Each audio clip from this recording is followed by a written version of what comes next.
तो मुझे पता है कि इस वीडियो के लिए मैं थोड़ा सा लेट हूँ, थोड़ा नहीं एक्चुअली काफी ज्यादा लेट हूँ, क्योंकि था यार चीजें आती चली गई, हम देखते चले गए, फिर लेट होते चले गए और फिर वीडियो नहीं बनता चला गया। तो मैंने सोचा कि अब फाइनली बना लिया जाए, क्योंकि बॉयज लव है हमारा, लव है हमारा, लव है हमारा। और टू बी ऑनेस्ट, जब जेनवी को अनाउंस किया था तो मुझे लग रहा था कि इतना ज्यादा बॉयज से कनेक्टेड होने नहीं वाला। जैसे स्पिन ऑफ्स होते हैं तो ये बस कैश ग्रैब होगा और कुछ भी नहीं, लेकिन इतना ब्यूटीफुली इसको लिखा गया और बॉयज से इसका जिस तरह से कनेक्शन एस्टैब्लिश किया, आखिरी में तो जैसे मजा सही आ गया। बिल्कुल भी कैश ग्रैब फील नहीं होता, ऐसा लगता है इनफैक्ट कि बॉयज के लिए ये एकदम इंटीग्रल है। मतलब अगर आपको बॉयज का सीजन 4 देखना है तो जेनवी तो देखना ही पड़ेगा भाई। लेकिन क्योंकि बॉयज का सीजन 4 आने में अभी काफी समय है, 2024 में वो रिलीज होगा, और जेनवी जिस नोट पे खत्म होता है बहुत सारे सवाल हमारे मन में छोड़ जाता है। तो एक एक चीज के बारे में बात करेंगे और भाई सबका जवाब देने की कोशिश करेगा, चिंता मत करो। तो एक एक करके सब पे बात करना शुरू करते हैं। और जैसे हमारी सारी एंडिंग एक्सप्लेन्स होती है तो इसको भी हम कैरेक्टर ड्रिवन रखेंगे, मतलब कैरेक्टर्स के ऊपर बात करेंगे, तो सारी की सारी चीजें हमको समझ में आने लगेंगी। तो जेनवी का बेसिक प्रीमाइस ये था कि गोडोल्किन यूनिवर्सिटी में कई सारे स्टूडेंट्स पढ़ रहे होते हैं जो अपनी शक्तियों का सही तरीके से इस्तेमाल करना सीखते हैं, लेकिन गोडोल्किन यूनिवर्सिटी उनका इस्तेमाल करके उनकी शक्तियों को स्टडी करती है और फिर वुड्स नाम के अंडरग्राउंड फैसिलिटी में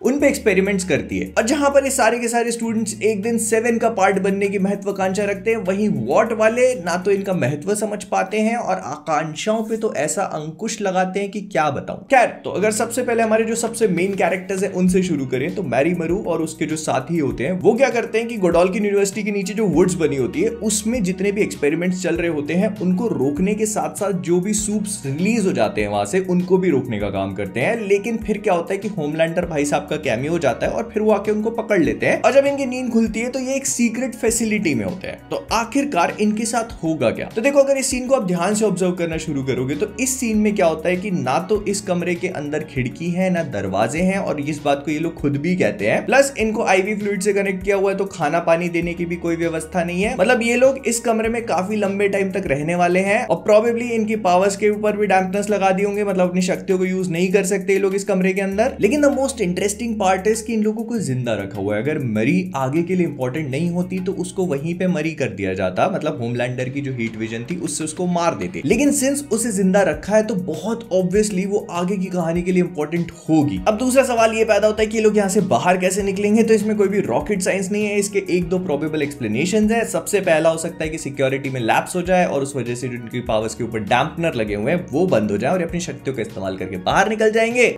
और दूसरा जो सिंपलेस्ट एक्सप्लेनेशन है वो है हमारे बॉयज आकर के इनको बचा लेंगे। I know it kind of sounds weird कि बॉयज यहां पर आकर के इनको कैसे बचाएंगे, लेकिन यही चीज मुझे लेकर के आती है मेरे दूसरे पॉइंट के ऊपर, और वो है बिली बुचर और उसकी टीम इस पूरी चीज का पार्ट आखिरकार बनेंगे कैसे। तो अगर आप लोगों ने जेनवी का फिनाले क्रेडिट्स रोल होने के बाद तक देखा होगा तो आप समझ गए होंगे कि मैं किस चीज के बारे में बात कर रहा हूं, और वो है बिली बुचर। जब जेनवी एंड होता है तो इसके पोस्ट क्रेडिट में हम लोग बिली बुचर को एक सीक्रेट फैसिलिटी में जाता हुआ देखते हैं, और ये सीक्रेट फैसिलिटी और कोई नहीं बल्कि द वुड्स होती है। और वहां पहुंचकर वो बस अपनी वही फेमस डायलॉग बाजी अच्छे अच्छे शब्द बोल के सुना देता है और वहां पर वो सीन खत्म हो जाता है। लेकिन इससे हमको काफी सारी चीजें समझ में आ जाती हैं। सबसे पहली तो ये कि बिली बुचर को एक्चुअली में वुड्स के बारे में पता लग चुका है, और वो कैसे लगा इसको लेकर भी कुछ कुछ पॉसिबिलिटीज है। सबसे पहले तो ऐसा हो सकता है कि एजेंट मैलरी जी जो थी उन्होंने फोन करके बता दिया, और हम लोग देखते भी हैं कि डीन शेट्टी जैसी एजेंट मैलरी को उसके बारे में बताती है तो वो पहले तो उसको कहते हैं निकल लाउडियन, और फिर उसके बाद उठा करके फोन लगा के किसी को बोलती है कि उसका पीछा करने के लिए। तो हो सकता है कि वो बिली बुचर ही हो। हालांकि मैलरी को बिली बुचर के साथ काम करना पसंद नहीं था क्योंकि वो समझ चुकी थी कि उसके वेज जो है कुछ ज्यादा ही रैडिकल है। लेकिन फिर भी ऐसा हो सकता है कि इस केस में वो समझ चुकी हो कि उनको बिली बुचर के साथ मिलकर काम करना पड़ेगा क्योंकि ये पूरा का पूरा तरीका ही रैडिकल है। और डीन शेट्टी को फॉलो करते हुए हमारे बिली भैया जो है वुड्स तक पहुंचे हो, लेकिन he realises that he is too late, क्योंकि वहां पे ना तो सूप्स हैं और ना ही वायरस, और बस उसकी यही तलाश उसे और उसके द बॉयज को इन सूप्स तक पहुंचाएगी जो कि कैद है। बिकॉज दे विल रियलाइज और they will think the same thing जो कि होमलैंडर ने सोची थी कि ये लोग सूप्स को मारने की कोशिश कर रहे हैं, तो हमारे कॉज में ये भी हमारी मदद कर लेंगे, मतलब सूप्स को मारने में, और इसी वजह से ये उनको बाहर निकाल लेंगे। लेकिन फिर शायद इनको रियलाइज होगा कि ये लोग वैसे नहीं है जैसा हमने सोचा था, और फिर इनके बीच में भी कॉन्फ्लिक्ट्स आने लगेंगे। बट अल्टीमेटली हमारे बॉयज और मरी की टीम का एंड गेम अब सेम हो जाएगा, और वो है 7 को रोकना, क्योंकि अब सैम और केट भी उनकी टीम का पार्ट बन चुके हैं। Which brings me to our next point कि आखिरकार ये कांड हुआ कैसे, क्योंकि उस पॉइंट पे जब मरी केट का हाथ उड़ाती है तो ऐसा लगता लगता है कि हाँ अब शायद चीजें ठीक होने लगेंगी लेकिन फिर होमलैंडर भाई साहब आते हैं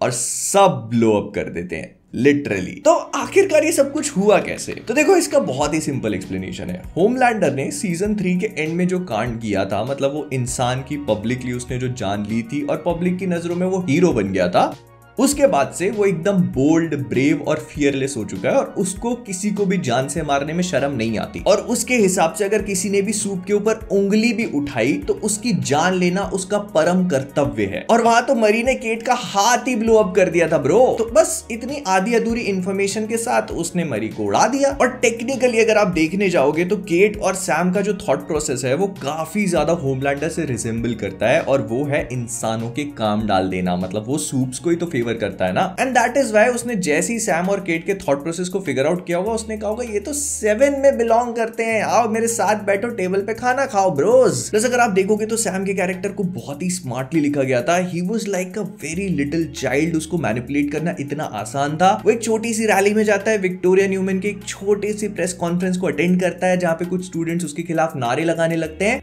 तो वो ऑटोमेटिकली उनके सपोर्ट में खड़ा हो जाता है और without even asking any question वो इनोसेंट ह्यूमन बींग्स को मारना शुरू कर देता है। I mean I totally understand कि उसके ऊपर वुड्स में बहुत ज्यादा अत्याचार हुआ भी था, लेकिन उसने उन सारे लोगों को मार भी दिया जिन लोगों ने अत्याचार किया था, तो फिर इनोसेंट लोगों को क्यों मारना? प्लस अब सैम, होमलैंडर और होमलैंडर का बेटा, इन तीनों के बीच की केमिस्ट्री देखने में और भी ज्यादा मजा आएगा सीजन 4 में, क्योंकि तीनों लगभग एक जैसे कैरेक्टर्स हैं। लेकिन एक चीज और भी है जिसको देखने में और मजा आएगा, और वो है वो virus. Now I will be very honest, मैंने कई बार आइडियाज एक्सप्लोर करे हैं कि अगर मैं बॉयज के यूनिवर्स में होता और बिली बुचर की जगह पर, and if I had to kill the Supes, तो मैं क्या करता। और मेरे दिमाग में हमेशा यही आइडिया आता था कि मैं उनको हाथ पैरों से तो मार नहीं सकता, तो the only way I could kill them was with a virus. ऐसे हालात में बेहतर यही है कि वक्त रहते इंसान सतर्क होकर अपने जज्बात को काबू में रखकर अपने कदम पीछे हटा ले और अपनी जिंदगी को एक नई दिशा की तरफ मोड़ने की कोशिश करें।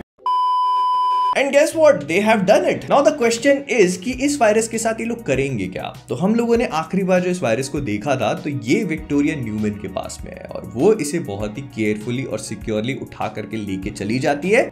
और इस वायरस के बारे में अब किसी को भी नहीं पता सिवाय एजेंट मैलरी के और विक्टोरिया न्यूमैन के, और तीसरा बंदा वो जिससे एजेंट मैलरी ने फोन पे बात करी थी। And since Billy Butcher woods में गया था, तो आई एम गेसिंग कि बिली बुचर को भी उस वायरस के बारे में पता होगा। तो फिलहाल वो वायरस अगर विक्टोरिया न्यूमैन के पास में है तो वो इससे काफी सारी चीजें कर सकती है। पॉसिबिलिटी नंबर 1, वो इसका इस्तेमाल करके होमलैंडर को ब्लैकमेल कर सकती है in exchange for power. Because हम लोगों ने देखा था कि सीजन 3 में होमलैंडर उसे परेशान कर रहा था, बार बार उसके घर पे आकर उसकी बेटी को ले जाने के लिए थ्रेटन कर रहा था।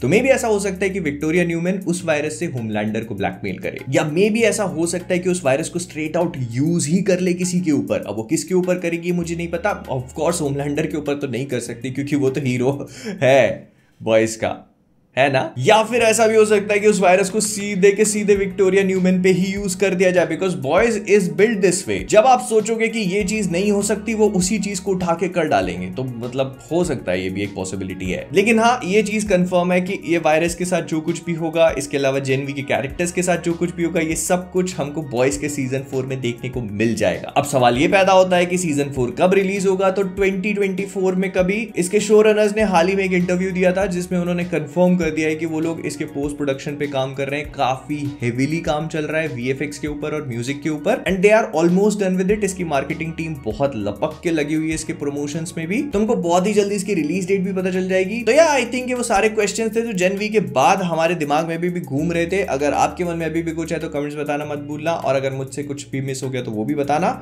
विद दैट बीइंग सेड, हम लोग इस वीडियो को यहीं पर रैप अप करेंगे। पसंद है तो लाइक कर देना, शेयर कर देना, और हाँ, सब्सक्राइब जो भी बोलते हैं उसको कर देना। तो जाने से पहले कॉमिक को, इससे मैं हूं मोहित, और जैसा बिली बुचर जी कहा करते हैं,